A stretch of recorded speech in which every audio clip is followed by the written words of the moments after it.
it appears I've fallen behind on my fan mail. It's kind of piled up over the last 6 weeks, so time to play catch up. Very sorry it's taken me so long.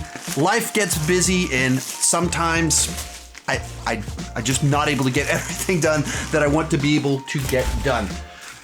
Let's just dive into this. First up, we have a letter from Will Turner from the Pirates of the Caribbean movies, I assume. So basically, it's a happy holidays card. If that tells you how far behind I am on this, that it's a Christmas card.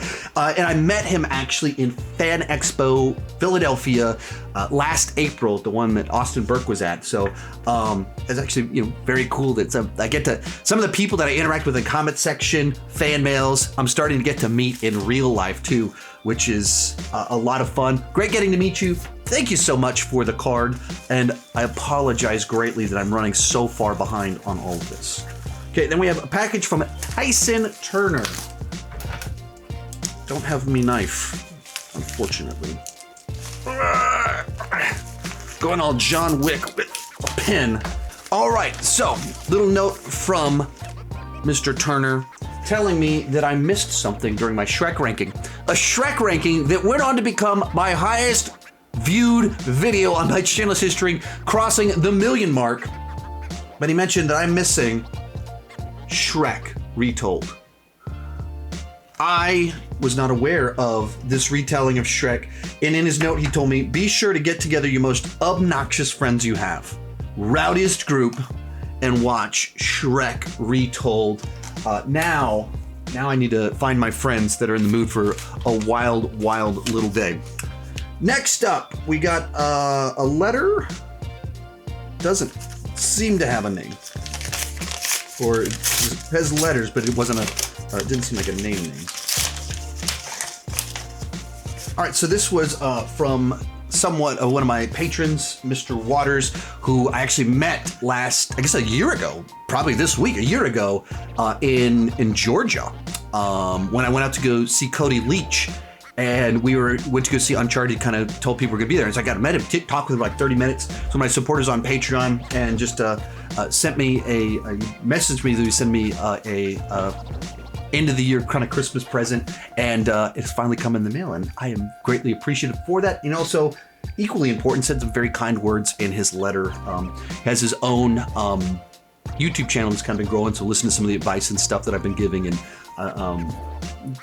both in Patreon phone calls as well as on my Real Creators and channel, stuff like that. So just really cool to know that I've been able to help. And like I said, it was one of the fun things about getting to travel again now that COVID's not as crazy as it used to be, is getting to meet people, traveling, and that's cool. And putting faces to conversations I'm having on the internet, that's awesome. And that's why I do all of this. So thank you so much for the kind words. Thank you so much for the gift card, and congratulations on the success with your YouTube channel. All right, next up on here, big old package from Daniel Skinner, frequent fan mailer, and another person that I met in real life. The way this is working out, 3 of the 4 right here are people I've met in real life. So I met Daniel Skinner last May right around by the Burbank 16 in Burbank, California. I did like a meetup for dinner before a group of us went to go see Top Gun Maverick. And so Daniel Skinner joined for dinner at that. Whew. What on earth do we have in here? Okay, I see where this is headed. I see where we're going here. Whew.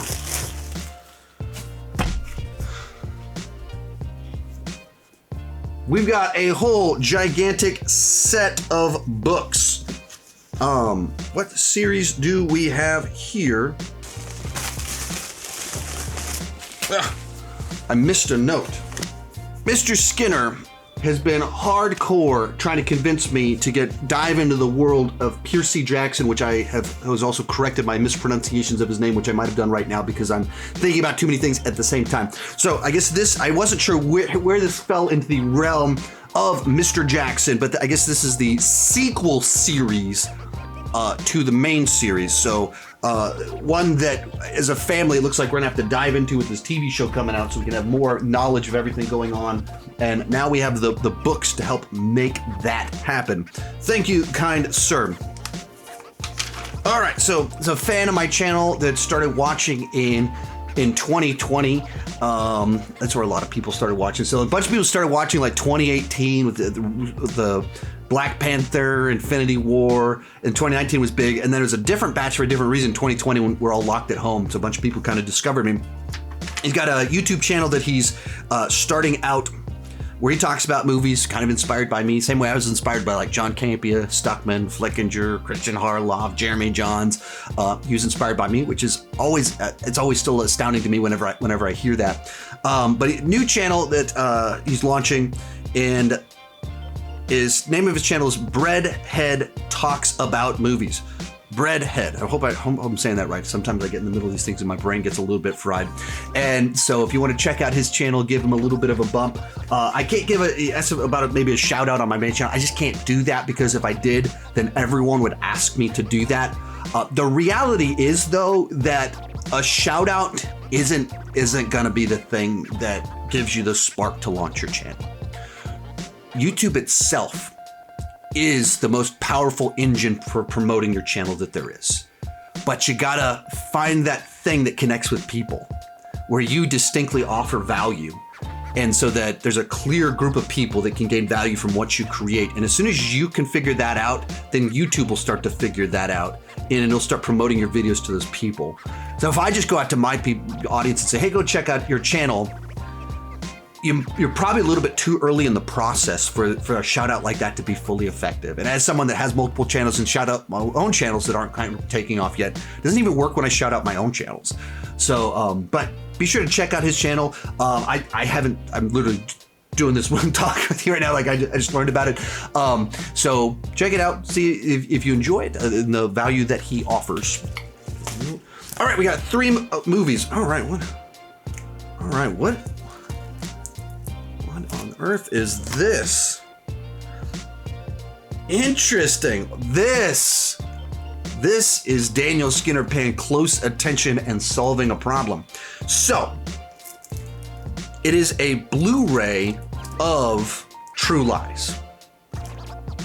True Lies has not been released on Blu-ray in the United States, or in like a normal English version of it. It hasn't been released. James Cameron is dragging his feet for whatever reason, he hasn't done it yet. There's rumors it might be coming in the next few months, but it has never been released on Blu-ray. So if you want to watch in HD, you just have to wait till it drops on one of the streaming services, and sometimes it's not on any of them. So you have to go back and watch your old DVD. But in a few foreign markets, they have released it, in which case True Lies, let's see if you can hide my face. You can see that right there. Does not say True Lies. It says Mentiras Arriesgadas, which I don't think is Spanish. Maybe it's Spanish. Could be Spanish. I don't know. They're not Spanish words that I know. Could also be Portuguese, which looks a lot like Spanish, but is not. But Spain. It says it's from Spain, so it could be wrong. I just don't know those Spanish words. But anyway, found the place that has a Blu-ray for it, knows I love the movie. That is awesome, Mr. Skinner. Thank you very much. Now, I'm just curious to even see the menus and what they look like on this. Then we have To Kill a Mockingbird, classic film in 4K. And then both 48 Hours movies in 4K. I've never seen either one of these. So this, it's like one of those, actually both, I haven't seen To Kill a Mockingbird either, so talk about like gaps in my viewing history. There's 2 of them right there, kind of 3 with another 48 Hours, but that one's not quite as classic as the original one, or To Kill a Mockingbird. Thank you, Mr. Skinner. That's a pretty cool find there. All right, so we got a couple letters from Wyatt Glover, who has written me a number of notes over the last few months. First up is kind of his list of most anticipated movies of the year. And so he asked, what are my most anticipated movies? By now, I've already put out my video about my most anticipated movies of the year. Actually, I put out about a month ago, but that's how delayed I am on this. Actually, look at it. Whenever he dated the note, it was like 2 days before I put the video out. But yeah, a lot of the classic ones you'd expect in there. He's got like Expendables 4. Wasn't on my list, but obviously it's on my radar. I know a guy that actually worked on the set for it, viewer of my channel that frequently messaged me on Facebook, worked on Expendables 4. So all throughout production, he's sending me pictures of him with the cast members. And he's like, you can't share this with anybody until these actors share themselves in these locations.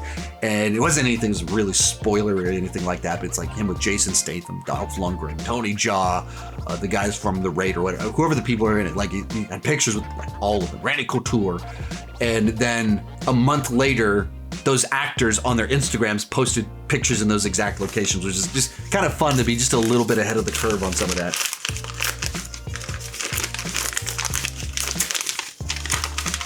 And this is also from Wyatt Glover.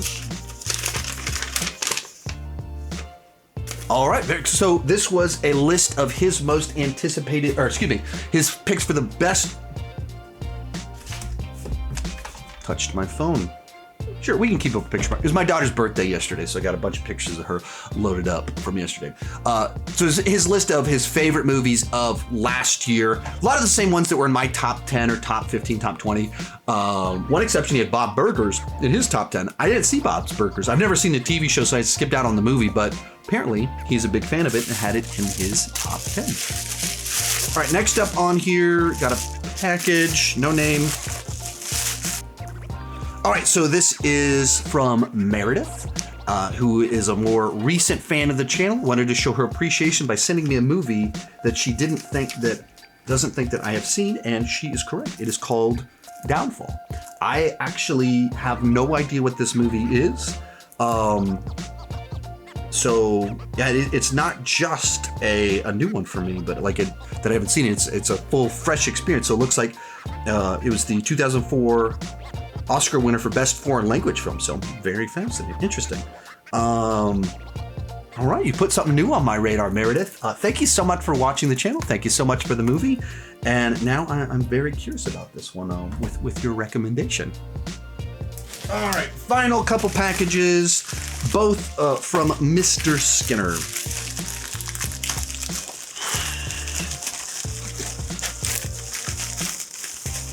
Okie dokie. Whew, got a bunch of things in here. Actually, let's just go for both of these all at the same time. Wow. You went all out, Mr. Skinner. Okie dokie. Oh, Daniel. You are too generous. All right, let's make our way through this. First up, we've got The Untouchables. If you don't know, this is a Brian De Palma film about Al Capone and Elliot Ness taking him down. And this is one of my favorite gangster movies. Like it's just like real stylized, distinct vibe to the way it works. Sean Connery in there. Really dig this film. Then we have the Steelbook for Green Lantern. Not normally considered the best of Ryan Reynolds comic book movies, but it is the Green Lantern film that we have. Labyrinth. I have never seen Labyrinth. Somehow, I have managed to go throughout my entire life, and this one has never actually crossed my path before. So one of these days, I need to just sit down and watch this one, since obviously it's one of those, I don't even know what category you put it in, since I'm so kind of out of the Labyrinth conversation. I don't know, cult classic, or is it just classic? I don't know, but I also haven't seen it, so I have no thoughts on it really. Then one of my favorite movies of last year, we have Elvis, a movie I was not going to go see because it's long. That's legitimately the reason I wasn't going to go see it. It's just 3 hours. Am I going to be able to go to that? I took my kids to go see the press screening of Minions and got my dates mixed up. So I went a day late and was like, all right, I already booked this night to go to a movie. I'll just drop my kids off at home and I guess I'll go see Elvis. And it's really good, like highly stylized. And then it's from the same director that did Great Gatsby as well. Baz Luhrmann, who's done a bunch of these just like high energy, just such a distinct style. I haven't seen Great Gatsby. Life of Pi, another movie I have not seen, but I was actually reading an article about the casting of it just a few days ago. I guess the guy that was in Mean Girls was almost in the part, really wanted the part, and he kept getting delayed until eventually he wasn't the right person anymore, and how he was kind of depressed by that and kind of pushed him out of Hollywood a little bit. But I've not seen Life of Pi. We have Kill the Messenger, another one I have not seen. Don't know too much about this one. Baywatch extended cut. Now, this movie was not, generally speaking, all that well received. I rewatched it just a couple years back with my wife, kind of ironically. I was like, I'll just throw this on to see how my wife responds because she's not normally into crass horror comedies. And she laughed at it a lot more than expected. Like, I enjoyed it more than I think most people, and then she enjoyed it a lot more than I was expecting her to. So a movie that, despite not having the best reception and not being what you would normally expect my wife to be into, we kind of dug it a little bit. We had Peacemaker. I dug the show. It was a lot of fun. So a nice little pickup there. Moving right along, we got Miracle, the hockey movie about the 1980.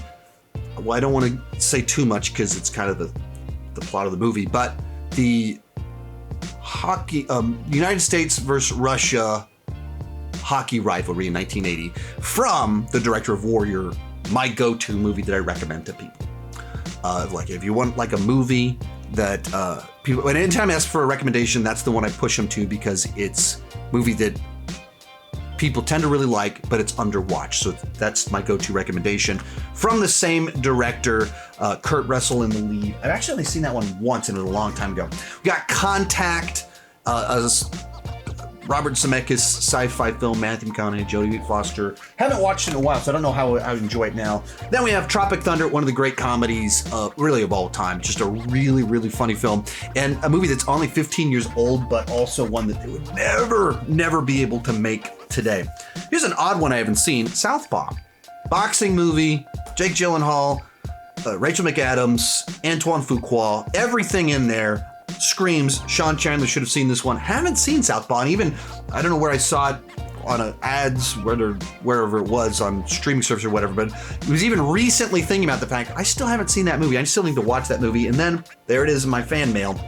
Very cool. Speaking of Robert Zemeckis again, Romancing the Stone, movie that I've thoroughly enjoyed my whole life. My wife and I put this one on quite a bit. It's basically, if you haven't seen it, kind of an Indiana Jones-esque adventure, except if you kind of drew an inspiration from like romance novels to make it like more overtly a romance, and kind of if you did Indiana Jones more targeting women.